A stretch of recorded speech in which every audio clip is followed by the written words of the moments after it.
All right, And we're live. we're live, baby. First ever podcast. Man, We have no clue what we're doing. moving up in the world. Dave Portnoy, if you're watching this right now, pick us up. Yeah. Um. Well, Tyler, first guest. First guest. Yeah, happy to be here. Thrilled, tickled to death, really. Man, you're a little camera shy. Yeah, I mean, bear in mind, I'm filming this from an Apple product. And by Apple product, I do not mean a laptop. This is an iPhone 3G. So bear with me. Dude, I feel like it's kind of awkward because our wives are listening to us right now.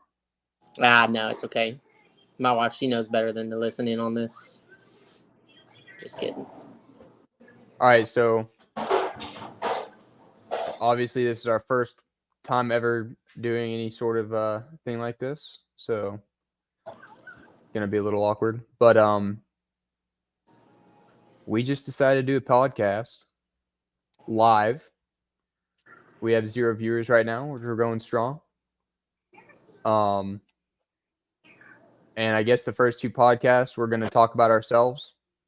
Me interview you, you interview me for the second episode.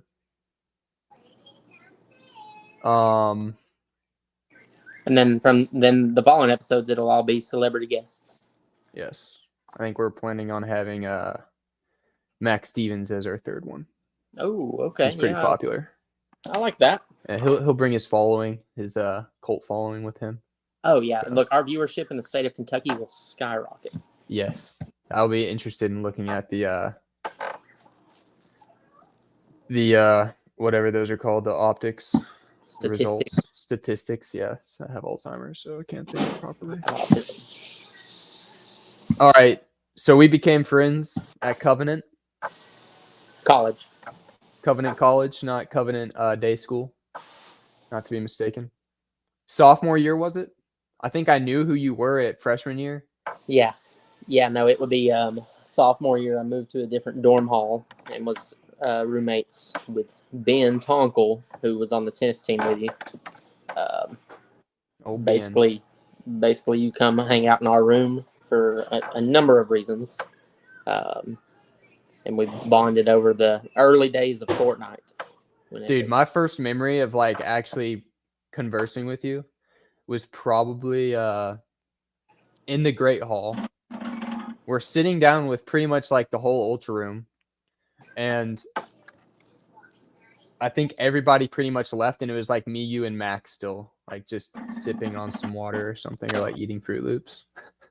Classic. And all you were doing is making uncomfortable jokes, and I didn't know how to like whether to laugh or like what to say, so I just laughed. And you kept telling your jokes, and they landed, and here we are. I mean, I like to say that I don't get new jokes. Like my joke arsenal is the same today as it was when I was 17. Yeah, I can see that. But what I do is I tell every joke I know to the new people I meet, all within the first 30 minutes of meeting them. So that way maybe people's initial impression is, "Oh, that guy's kind of funny," and then they get to know me and they realize that they were right. But yeah, no. I would say, if you were thinking, man, how do I respond to these jokes? It's because I tend to treat people when I first meet them as if I have not, like that I've met them multiple times prior.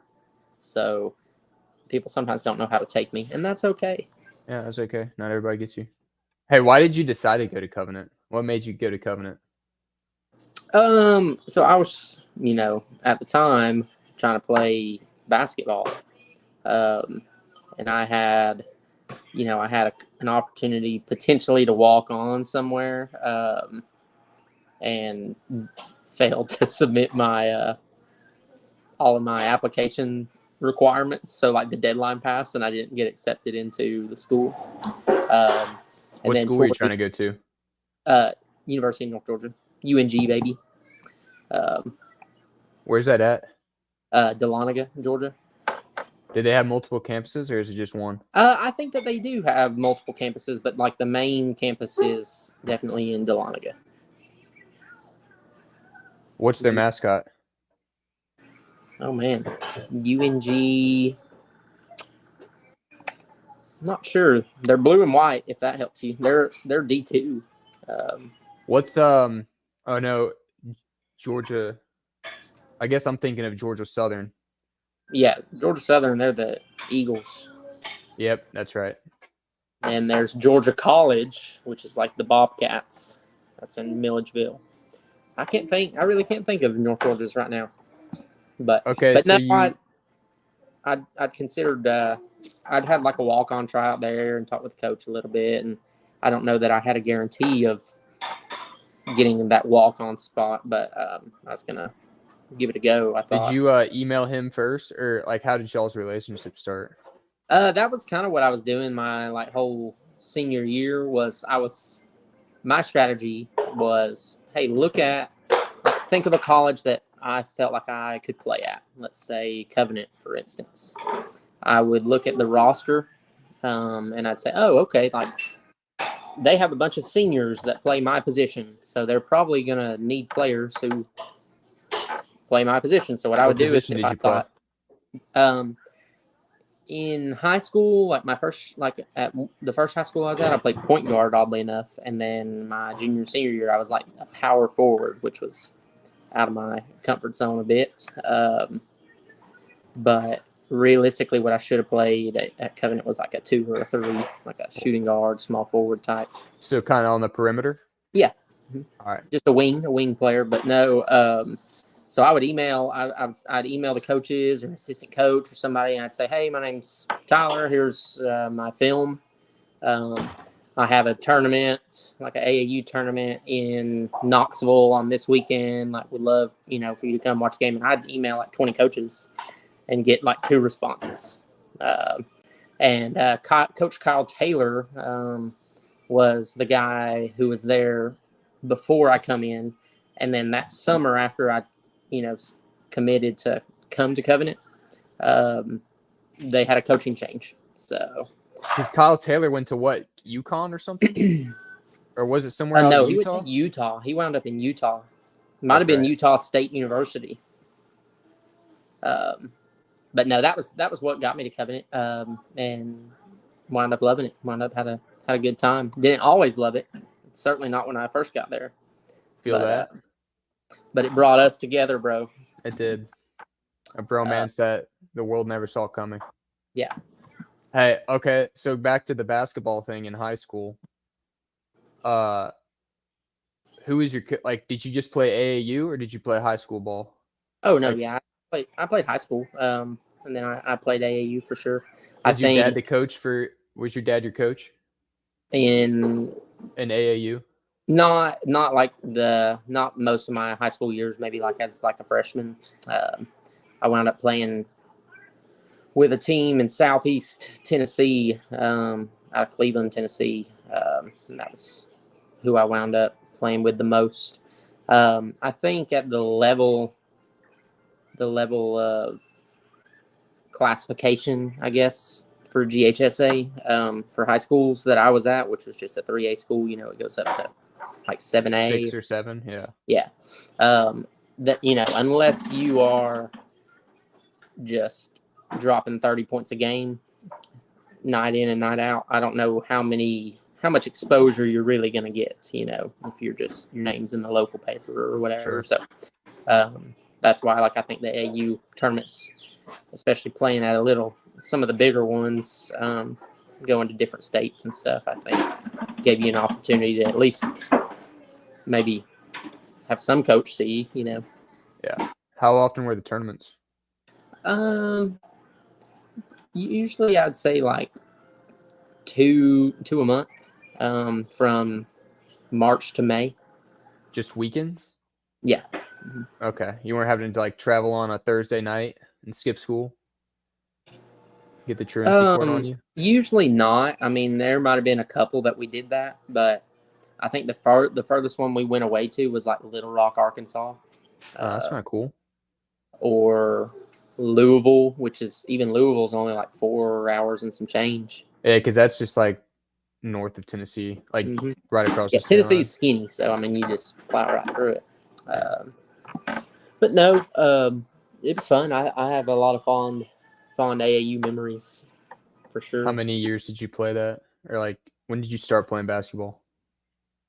Probably when I was like 5. And you can do like the rec league Saturday. The kids can't dribble. They play Saturday morning and just run with the ball. That's kind of when everybody around here.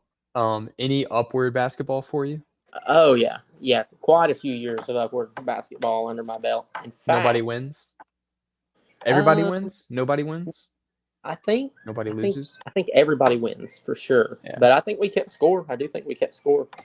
They did have a rule like you had to wear like a certain colored wristband, and you could only guard the person with that wristband on. Really? Yeah. Like I never played upward sports. Yeah, and it shows. It shows in how you're talking to me right now. Thank you. I'm just kidding. I'm proud to wear that flag. But no, we had to wear certain colored wristbands, and like you could go like trap people, but I think that really like as 9 and 10-year-old kids, they wanted you just to everybody to do good. I don't know. That seems what it's. Yeah, that seems the gist that I pick up. Yeah, I mean the fact that it's a sports ministry, the church don't super duper care if you're scoring 30 points in a church league. They have a better purpose for it. Is that through a specific denomination? That's a great question. I mean, really wonderful question. I don't know that it is. Around here, I feel like I only ever noticed it at a Baptist church. But maybe worth a Google. If we could get our media team on that to search that for us real quick. Media team, whenever you're ready. I'm on it. Denomination. Our upward programs are open to all members of the community, regardless of their religious background.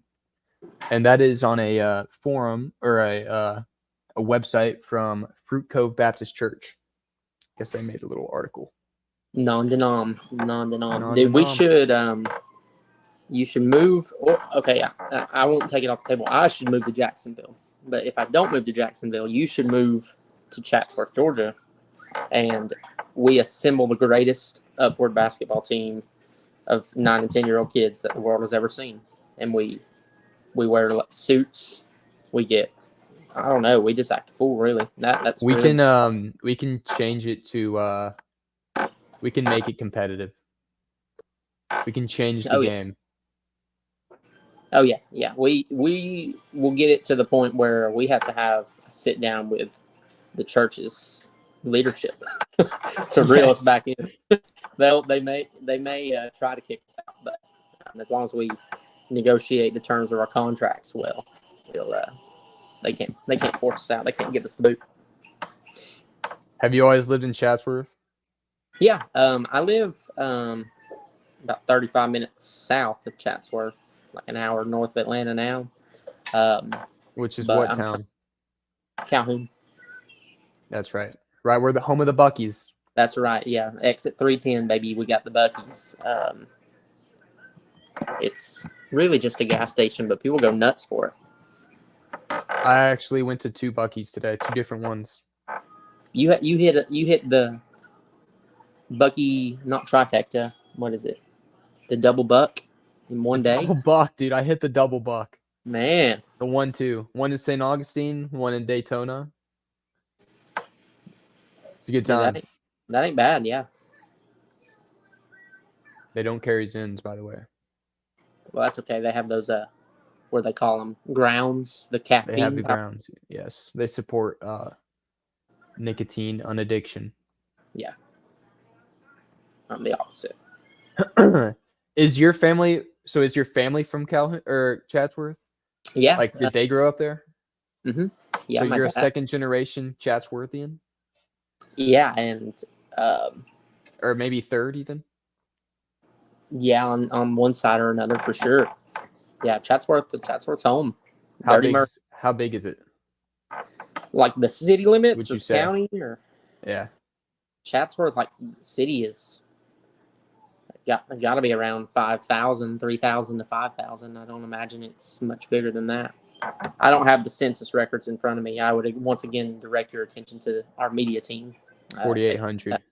4,800. See, I was in that range. But yeah, no, it was a good place to grow up. I'm trying to move back there now. I'm trying to leave Calhoun and hopefully move back home in a few months. Yeah, because what, you got a house getting built right now? Yeah, under construction currently, so that's exciting. A little 3-2 action? Do what? Is it a little 3-2 action? Oh yeah, 3-bedroom, 2-bath, just a little rectangle. It'll be simple, but it'd be nice to have. Did you Have did you get your carport accepted or approved by the HOA or whatever? Well, I think the HOA is non-existent in my neighborhood. All right, that's a good thing. Because I would have tried to overthrow it, no doubt. Yeah, I'm anti-HOA. Yeah, me as well for sure. But I think it'll just depend on how things shake out, like toward the end, like are we under budget, over budget, whether we add on the covered carport or not. Are they on time, on pace to finish in December? I mean, you just got a footer laid, right? Yeah, I think we're going to start doing the blocks for the foundation Friday or maybe first of next week. What's the difference between a footer and a foundation? The foot. So you've seen, and they do it probably more in Florida. I would think people, because of the soil, they do more concrete slabs than footers.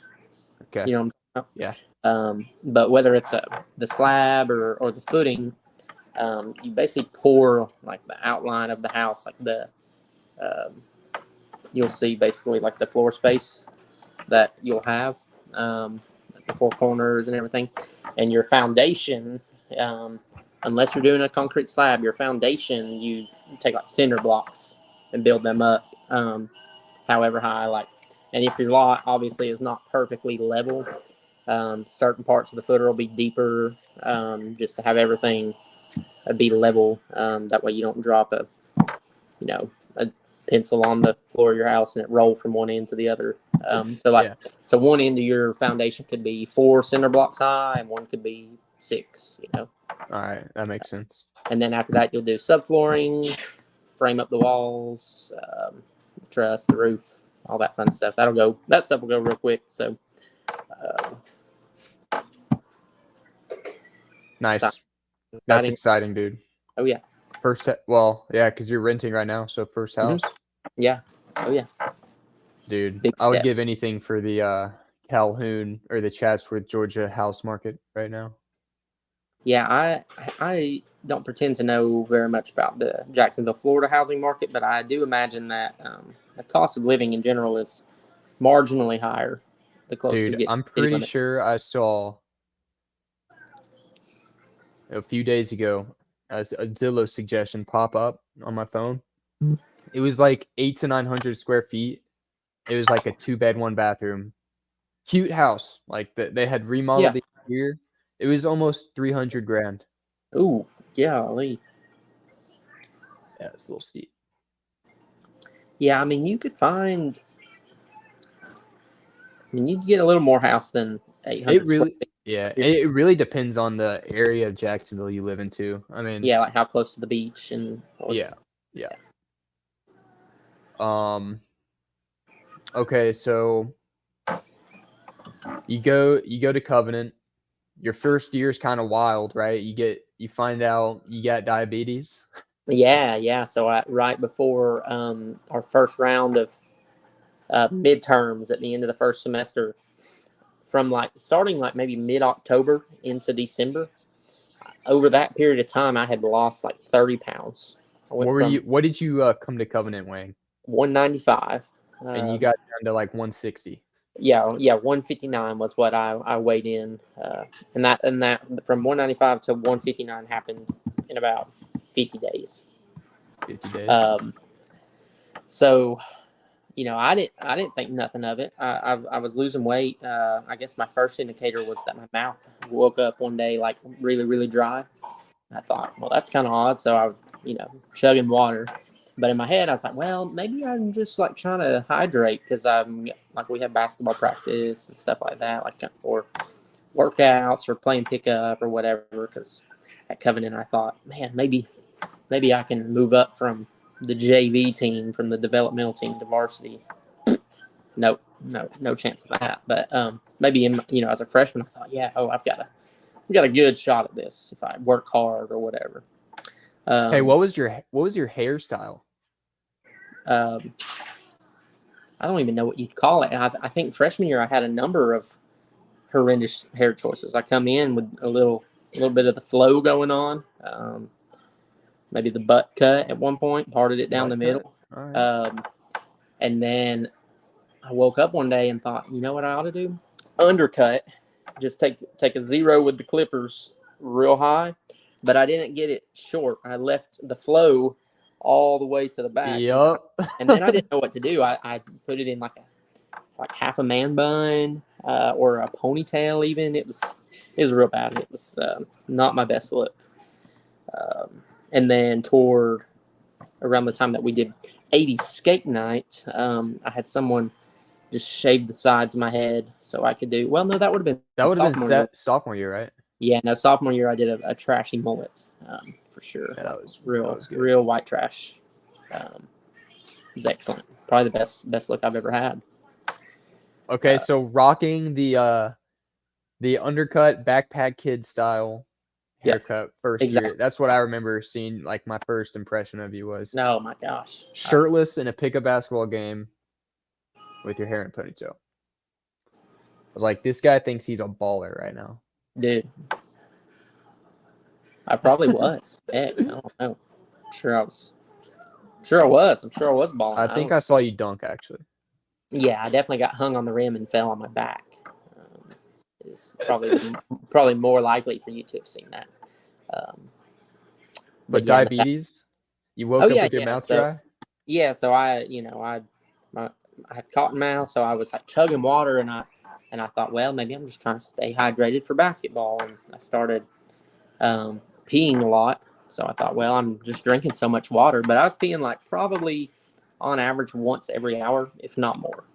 So 24 to 40 times a day going to take a leak. Dude, that's insane. Well, yeah, which that should have probably thrown up a red flag, but in my head I was like, well, no, it makes sense. And that just started out of nowhere? Yeah, I mean, literally just woke up one day. And you had to pee like a racehorse like once an hour? Mm-hmm. Oh, yeah. Like imagine you went to bed, didn't pee at all in the middle of the night, and you wake up before work. It's like that kind of trip to the bathroom every time. Yeah, so. Did you have to do that over, like, while you slept, too? Yeah, I'd wake up in the middle of the night and, like, had to pee. Did you ever pee your bed? Mm-hmm. No, never. Okay. Yeah, not my bed. Others. Maybe Ben's. Yeah. Twice. Yeah, and I would make sure it would be the top bunk, so that way whoever. No, I'm just kidding. That's horrendous. But no. What else? I mean, other than losing weight, I can't really think of. Oh yeah, I felt like I was in pretty good shape when I got there, like cardio wise. And then I would get there. We got there in August, and we'd play pickup, or I'd do something in the gym, and felt like, yeah, I'm in good shape. I'm doing all right. And then all of a sudden, around mid-October, it's like I couldn't run up and down a basketball court more than a time or two without, sucking wind, being really out of breath. And I thought, oh, that's odd. But is that altitude, right? Oh yeah. The Lookout Mountain, the elevation change, the pressure, the air pressure up there, it got to me, and I still haven't adjusted. But yeah, and I would come home on the weekend because I was dating Alyssa, who is now my wife. For those of our viewers who do not know, and I'd come home and her or my family, they might say, "Man, Tyler, you look a little skinny," and I thought, maybe I'm just not eating enough. I'm playing basketball every night or whatever. Maybe I'm just not eating enough in the cafeteria. And after about a month and a half of that, everybody in my dorm and everything saw me every day. So it was kind of like a gradual thing to them. They didn't notice it. But coming home on the weekends, my family would be like, Tyler, are you doing crack? Yeah, they're like, "Are you like going down to UTC and partying? Like, what? You know, you got to be doing something. You don't lose that amount of weight just for nothing." Um, well, they got curious and just had my granddad, who's a type 2 diabetic, prick my finger one night when I'd come home, and whatever my sugar was too high for his little reader to give it a reading. So I wound up going to TC Thompson, the Children's Hospital in Chattanooga. Spent a couple days there because they were trying to figure me out, I guess, and they So told you me, had "Hey, to sleep. You had to spend the night there. yeah." And dude, and remember, this is right around the time that like, hey, our midterm, like our finals for the first semester classes are coming up. So yeah, not even midterms; they're finals, like the 30% of your Yeah, grade really test. important ones. So I emailed the professors I needed to and everything, but wound up just taking my test like normal. Did any of them give you a hard time? Like, hey, I'm diabetic, and they were like, I don't care. Like, you need to. No, no. I mean, generally, my experience with like every single Covenant professor was really, really accommodating if I had any sort of problem. But I mean, really, diabetes would have been the only major thing to work around as far as that goes. But no, I got diagnosed, and I thought, they wanted me after they let me out of the hospital. They're like, "Hey, tomorrow we need you to go see a nutritionist, so they can tell you like about food and how to like do your insulin shots and all that stuff." And I was like, "Whoa, I've got finals. I've got to go take tests. I don't have time for that. I've got finals all week." And they're like, "Oh, okay, well just do 7 units of insulin every time you eat, and then we'll see you next week." And so for a week, I kind of just guessed. Like I kind of just didn't really have a clue what I was doing. Didn't know if I could eat cookies or any of that. I was pretty bummed. I thought I was never going to get to eat a cheeseburger again. And now So, you just slam them. oh yeah, dude. I put them things away. I've gained from that 159 I dropped to. I have gained it back and then some. So you know, diabetes does not keep me from eating clean. Let's just say. Well, I've got a good nutrition plan for you if you want to talk about it after. Okay, yeah. Well, the one I'm about to try, I've been smoking it over, so to speak. It's called the Marlboro diet. Oh, Uh, tell me about that. I think I've heard yeah, of that one. yeah. Basically, all that you do for breakfast, lunch, and dinner, you smoke one Marlboro Red, just one cigarette. We're not doing a pack a day. One of One them long ones or just average or short? Marlboro Red, just your All regular right. carton. Yep. All right. You can find One that at one any gas cigarette. station. You take a sugar-free energy drink of your choosing. It could be a sugar-free Monster if you want to go low caffeine, or it could be like a Reign or a Bang on the higher end of the spectrum. And I am on the spectrum. And then also, if you feel like, man, that's just not like about midday, lunchtime, if you feel like, man, I need a little something on my stomach, get you a handful of pistachios or almonds or something. But that's it. Breakfast, lunch, and dinner. That's all you're limited to. And I think really 0 out of 10 doctors recommend. And that's all I need to know. Yeah, I think I could back that diet, honestly. Oh yeah, I mean, as 100% long as you give supportive. me your vote of confidence, that's enough for me to pull the trigger. And I don't have like a PhD or a doctorate or anything to make that a 1 out of 10 recommendation. But if I was a doctor, that's a 1 out of 10 right there. Yeah. No, you are certainly not a PhD. Was diabetes was finding out about diabetes, did that like send you into a depression or anything? Like, did you just think of all the things you couldn't do anymore? Is there anything you can't do anymore? No. So yeah, I mean, like whenever I was first there, I didn't have a clue. Like, to me, I thought, man, diabetes, you can't eat sugar, or you can't. I'm like, man, I don't want to change my diet. I'm flipping 19. I like to. Yeah, that's crazy. Yeah, I like to Especially go. to find out that late. Yeah, so I mean, that's there's pros and cons to it. I'm sure if I found out earlier, I'd be maybe better at it now. But I also had 19 years of normalcy. Freedom. Yeah. But no, I would say I had perhaps bouts of depression, or just it's a big change. I don't know that I lingered on it too terribly long. I think overall my attitude was pretty positive and stuff like that. But it was certainly like a low point and a big change. Just come out of nowhere, especially in your freshman year of college, when that's kind of a formative time anyway. Yeah. But no, I think through it, I think certainly. Plus, Covenant is a cool place. Although I'm not an alumni, I think Covenant is intentional and some of the stuff they do. You're taking Christian Mind that first semester, and I'm already having you got Old Testament or New Testament depending on how you pick your classes. But I feel like I was growing a lot in my faith in general in that time, and I feel like the Lord kind of used that low spot of diabetes to kind of center my focus on Him as a young man at that point in time, and almost uses it as a tangible reminder that I can't kind of do things on my own. I can't rely on my own strength, because literally I could pass out if I don't eat a Snickers bar. I'm Paul Blart.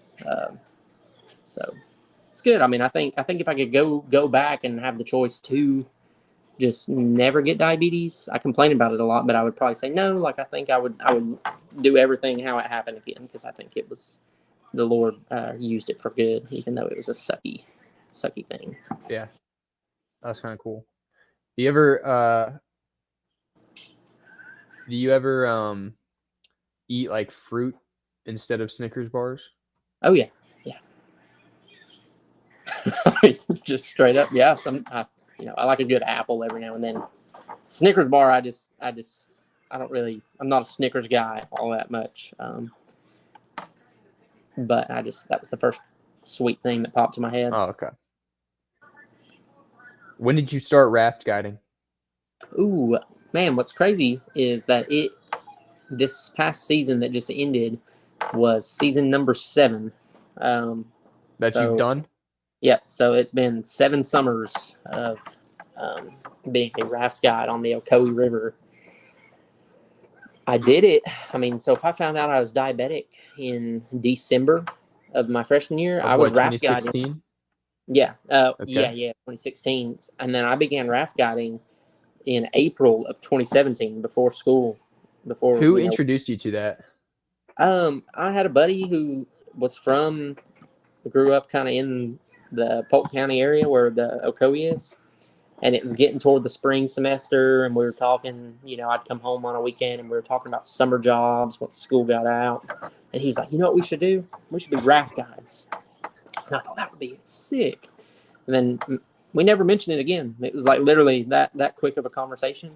But I just kept thinking about it. I go back to Covenant that after the weekend's over, and I start Googling YouTube videos of Ocoee rafting. And finally just decided, I'm going to put in an application. I didn't know anybody who worked at any company or anything like that. I just looked at reviews of different companies on TripAdvisor, and I thought, oh, this company has the highest reviews of anybody. And so I applied to one rafting company. They selected me to go through training, which lasted from April to June. So it was 12 weekends. And you'd go down the river 3 times a day, every Saturday and Sunday during that time. How long does a trip take? How long does one trip down the river take? Well, with customers, it's 2 to 2.5 hours. But in a boat full of trainees, you may take more or less time depending on what you're focusing on that day. Okay. Because you may stop above a rapid and tell all the trainees, hey, look, here's this rock, here's this wave, here's the dang. wave so training. You guys get a whole walkthrough of the entire route. Oh yeah, and I mean, you really have to. I mean, these folks come raft and they sign a waiver, basically signing their life into your hands. Dude, I was thinking you sign up, you go down it once or twice, and then you're just thrown into the fire, and you got to kind of figure it out as you go with customers. Well, that's sort of how it feels. Usually, customers, every time you get them, they'll ask, so how long have you been doing this? And I love to say, well, today's my first day. And watch people get, squirm and kind of yeah, kind of sink into their seats. And then eventually I'll tell them how long I've done it. But no, I mean, by the time training is over, you and the other trainees have all gone down the river 100 times, and kind of know what you're doing. And if one one person isn't getting it, or they're not the best trainee in the boat, the other trainees are tired of flipping and falling out because they've swam from April to June, basically every weekend that they go sometimes. So you get like help, like people just instinctively put their paddle in the water if they think you're going to go over something sideways. Well, paying customers don't do any of that. No, they have no clue what they're They doing. don't paddle until you say, so if you are just a screw up as a rookie, you can make mistakes. And in general, as long as you keep a cool head and do everything you were trained to do, you can get everybody back in the boat and continue on and have a pretty fun trip. Is there a way to like stop the raft, or does you just have to kind of float back to it as the rivers roll? So I mean, with the way we structure our trips, like the first boat through a given rapid will pull off at pre-designated locations and set safety. So okay. So if they're parked, all the other boats can come by, and if everybody comes through, nobody falls in the water, that boat will pull out and fall back in line. And you kind of look out for people like that. Some safeties, you throw a rope to people if someone falls out, and some, the safety boat will just paddle after you and chase you and pull you out of the water. Or you might float to the boat in front of you and someone pick you up, But yeah, I mean, there's not really a good way to stop at the raft because there's no brakes. It's not, it's not a ride at Disney. Dude, have you ever had like just a wild kid just absolutely lose their minds, like because they're scared, or like anybody in that regard? Yeah, I mean, I don't know that I've had anybody like just lose their mind. I do know that. So at my company, once training is done, once the head trainer and maybe the river manager think, okay, like Tyler's probably getting close to being ready, they're going to let you take a checkout run.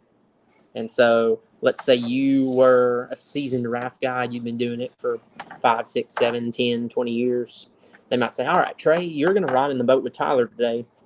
You're not going to paddle, you're not going to talk, you're just going to observe what he does with paying customers for the very first time. And you have to get them down the river and basically be observed like it's a test. So at the end of it, that trainer, you'll sit down and talk, and he'll be like, yeah, hey, I passed you, or hey, you failed. You have to pass 2 checkout runs with 2 separate trainers in order to be a certified raft guide. And bear in mind, I don't know if I mentioned this, from April to June, that whole time I was training, I did not make $1. It's unpaid. Geez. But I don't have to pay. Some companies, I think, make you pay a fee. Like, wait, April's like during the semester? Mm-hmm, yeah, but it's Saturdays and Sundays. So you just go up for the weekend? Mm-hmm, yeah. And how long of a drive was it? An hour? From Covenant, it was more like hour and 15, hour and 20. So I mean, bearable. Yeah, it's not too bad. But my very first checkout run, I think I had a nice family from somewhere like in a Midwestern, northern-y type state. That gives you an idea of their personality. Right. Not charming Southerners, but it was a dad, like a family friend, and then 2 like twin girls who were like 12 years old. Well, we get to like the 4th rapid, and I yell, "Lean in!" So leaning in kind of braces everybody because you're going to bump a rock. The bump will happen, then they can sit back up and they're good. But if I yell lean in and you just stay seated, well, of this big giant raft that you're floating in, it's like an abrupt stop. Yeah. So people can go tumbling out. Well, one of the twins fell in. Oh, no. No one else did. Well, she fell in, and the dad and her sister just lose all sense of listening to the raft guide. So they're trying to paddle. They're like leaning over the edge of the boat, yelling her name. And I'm needing them to all paddle at the same time so we can get her. Because if everybody's paddles in at a different time, it makes your boat just move side to side instead of forward. So I mean, long story short, we picked the girl up, nothing unscathed, unbruised, nothing like that. But she was in the water for probably 45 to 60 seconds, which feels like an eternity in big giant waves, So that's was she crying when she got back in? No, I think she wound up being all right. I think she was kind of like, whoa, that really just happened. Stunned. Yeah, that's kind of how most people are. Most people kind of laugh it off once. Like Yeah. falling in the rivers to me is never really that much fun. But it's fun when you get back in the boat. You're kind of like amped up on a little bit of Able to adrenaline. like replay what happened. Yeah. You're like, oh, okay, I'm safe. That was crazy. And then you have a story to tell all your friends for the rest of your life. So some people like that aspect of it. I've never had anybody freak out. Oh, that's good. So did your buddy end up doing the raft guiding too, or did he just kind of ditch you? And no, like I said, we talked about it one time, and I kind of just did it independent of. Okay. That's funny. What's his name? John Luke was his name. He moved to my high school like my senior year, and we kind of hit it off, become buddies at that point in time. Didn't you change high schools? Yeah. Between sophomore and junior year, I moved back. And did you like either your new high school or did you like going to your old one? You like the new one? Yeah, I prefer the new one for sure. Is that the one where you made all your videos at? Yeah. What videos are you talking about? Wait, funny you ask. I've got one here. Oh my gosh, dude. Okay, I want to walk through this with you. Was this y'all's first one? Yes. Were you nervous to do it? No. So I know, you showed me the video you're about to play. Basically, me and my best friend in high school, we were not like we just come up with an idea. Just sitting around like at somebody's house on Saturday night, we were like, it'd be funny if we just did this. Like if we just made a video, blah, blah, blah, blah, blah. It wasn't for like a school assignment. It wasn't for anything like that. So we just had an idea to do this because me and him were like, help pick the themes for the student section and stuff like that senior year. Okay. And so we went to the audio and video teacher and was like, hey, if we do this, can you edit it? And so that's why the editing, the video quality is what it is. But there was no script. It was just me and a few friends kind of screwing around. Yeah. All right. I'm going to try and play this here. And here's a great look at our Mountaineer fan cam brought to us by David Gann's Bojangles Biscuits.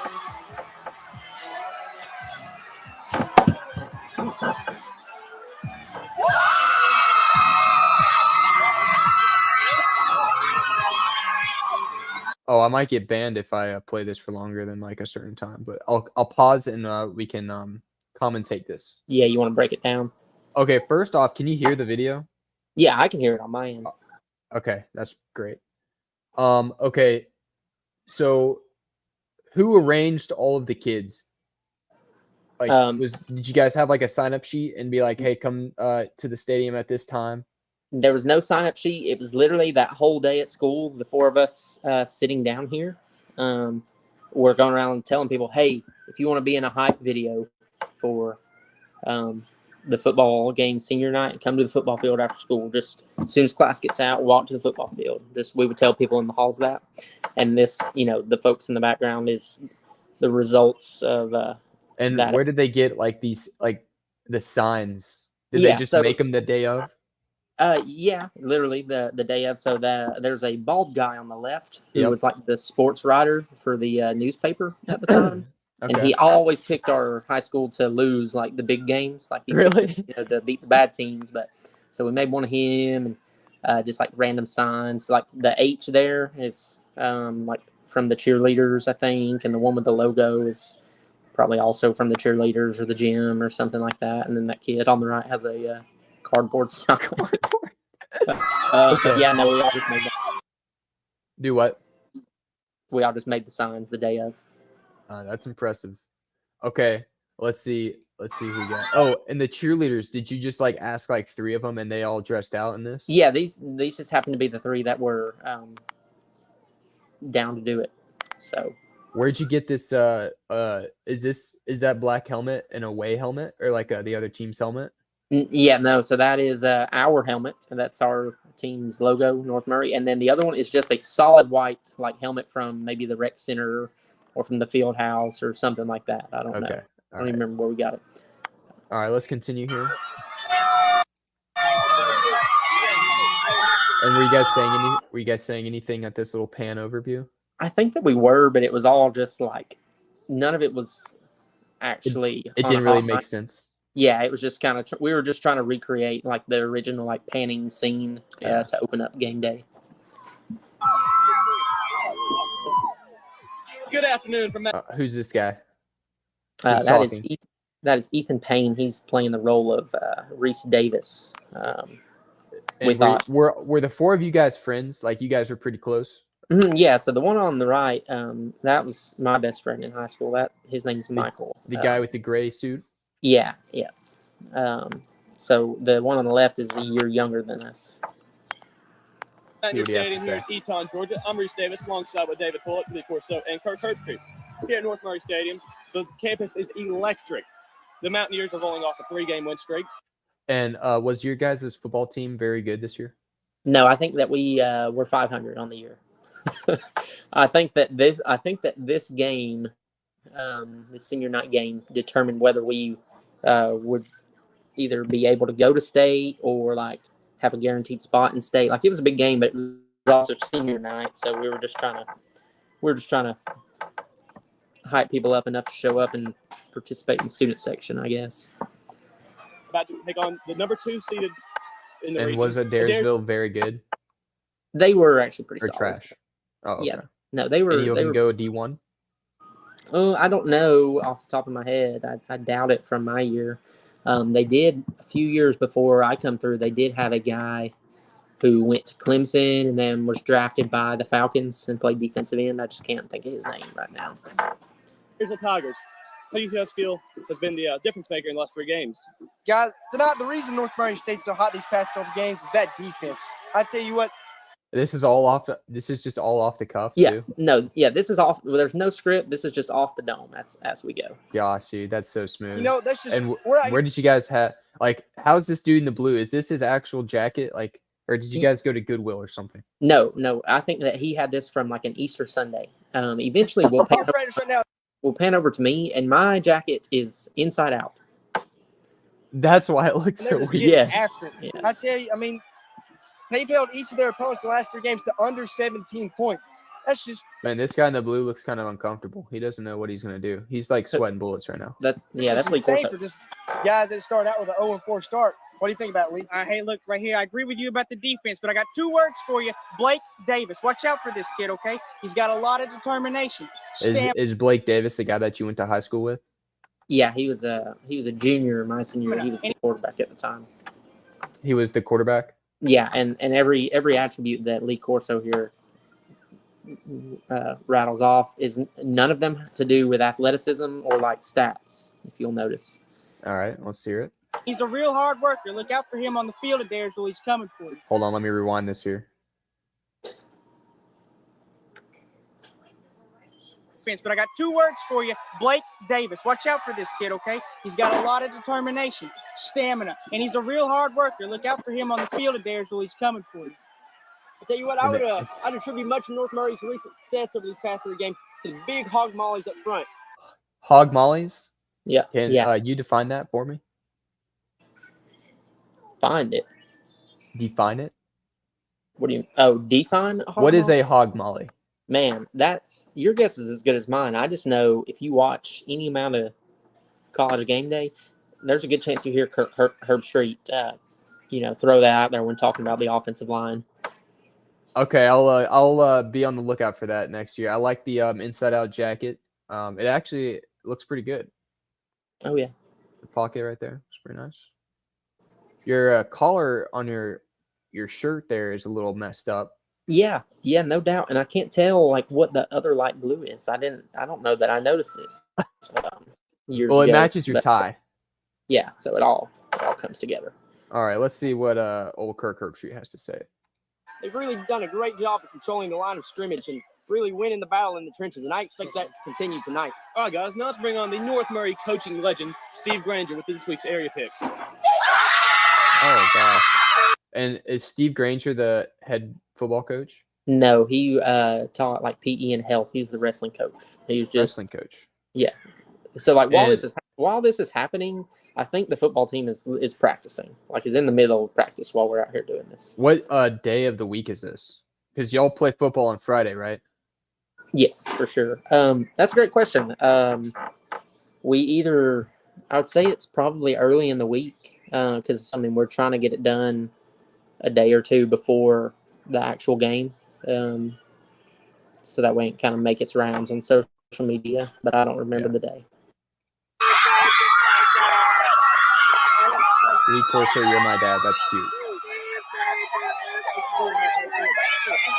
That was a very firm handshake, by the way. Oh, yeah, no.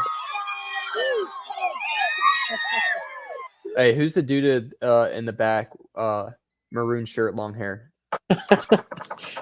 There's no reason for him to be down there with the cheerleaders. I think that we probably just thought it was funny. Just that he wasn't like the mascot or anything. That no affiliation with the football team or the cheerleaders. All right, I love that. Coach Granger, how do you feel this week with Woodland at Dalton? Well, with the playmakers on both sides of the ball, legendary running game, and changing quarterback, I'm going to go with Ohio State. Ohio State, all right. As a matter of fact, I go with Ohio State to win the national championship. Coach, It's a bold prediction, but this is high school. This Coach. is high school. This is high school football. It's in real game day. Did you guys tell him to do that? Yeah, we kind of told him like, hey, here's what we're gonna do, and I think we just, like I said, the whole thing's just ad lib, just off the dome, just kind of go. Like we had an idea of like, okay, so here's how it's gonna flow. Like each of us is gonna research our game day character that we're playing and try to throw in maybe a phrase or something that they do.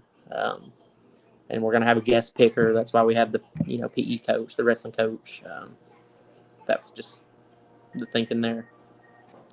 All right, let's skip ahead here. I want to see Lee Corso's pick, which I think is coming up right here. All right. Yes, my friend. Look at these guys. How can you not love them? Look at them. They're best in the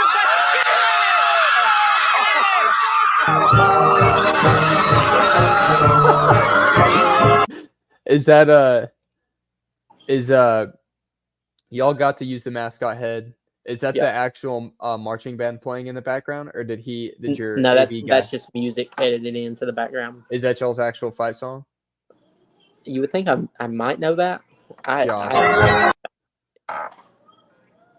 Wow, I love the sign. It's pretty good. I love maroon shirt hyping everybody up there. Yeah. Dude, that's so funny.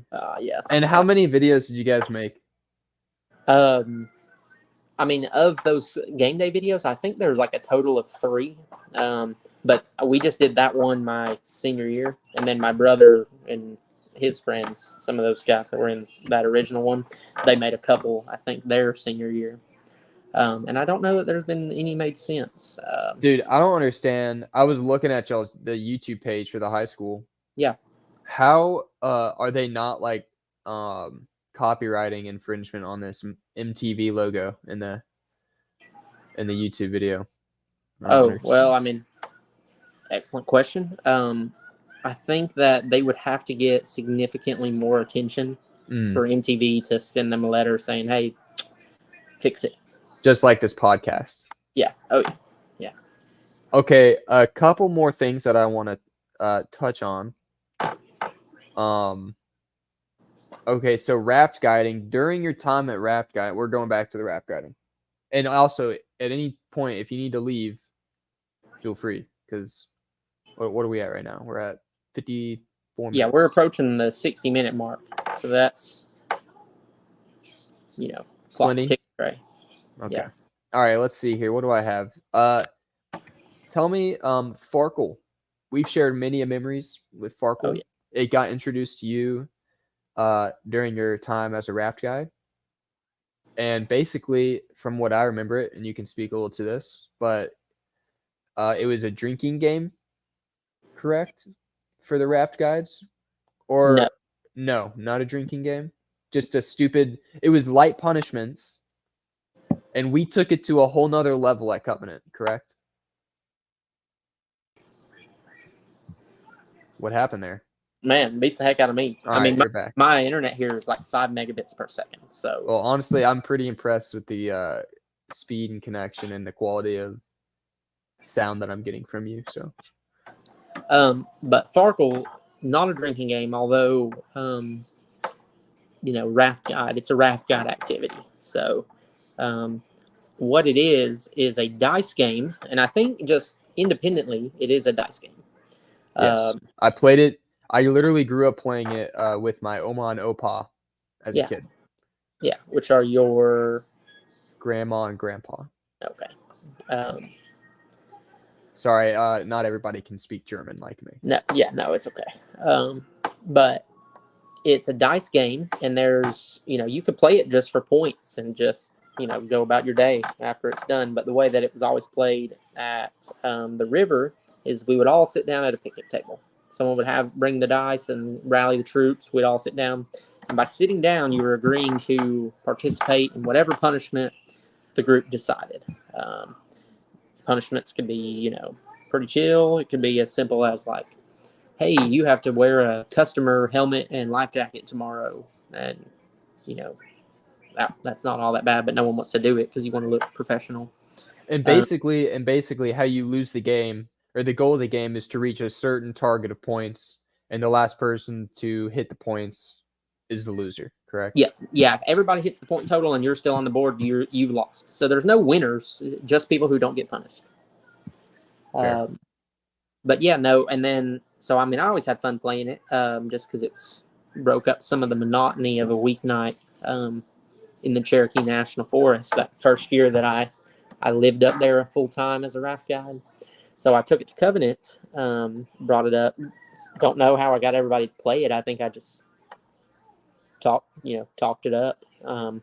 But when I got to Covenant, it was like all of a sudden everyone wanted to do like crazy punishments that were not fun. Just absolutely insane punishments. Yeah, like an ideal punishment in Farkle would be something that you don't want to do yourself, but you're okay with doing. Like if it comes down to it, you'll tough it out, but you would think it hilarious to watch someone else do. That's ideal Farkle punishment. Yes. Well, one day, I'm going to throw out the absolute worst one. I think I have a great idea.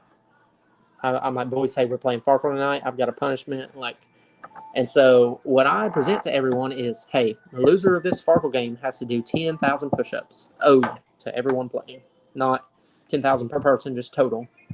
And you can be called out at any point in time. Yeah, to drop down and give the winners.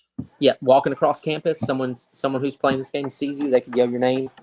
I think we set a cap at like no more than 20 push-ups at a time. And I think that we also set a deadline, like if you can make it to Christmas break, then they would absolve, like you wouldn't owe them the next semester. Yeah, you don't come back in the spring. Well, I'm real proud of this punishment. I'm thinking this is going to be hilarious. Like if we can get like 10 people to play, 8 people to play, my odds of being the loser are pretty slim. I lost, and by the end of horrible. Not my best strategy either in the way that I played that particular Farkle game. But I wound up owing everyone 10,000 push-ups, and by the end of it, I was walking around like this, all swole just and hurting. Jacked. And I started like going to the cafeteria at like abnormal hours, so I wouldn't see y'all.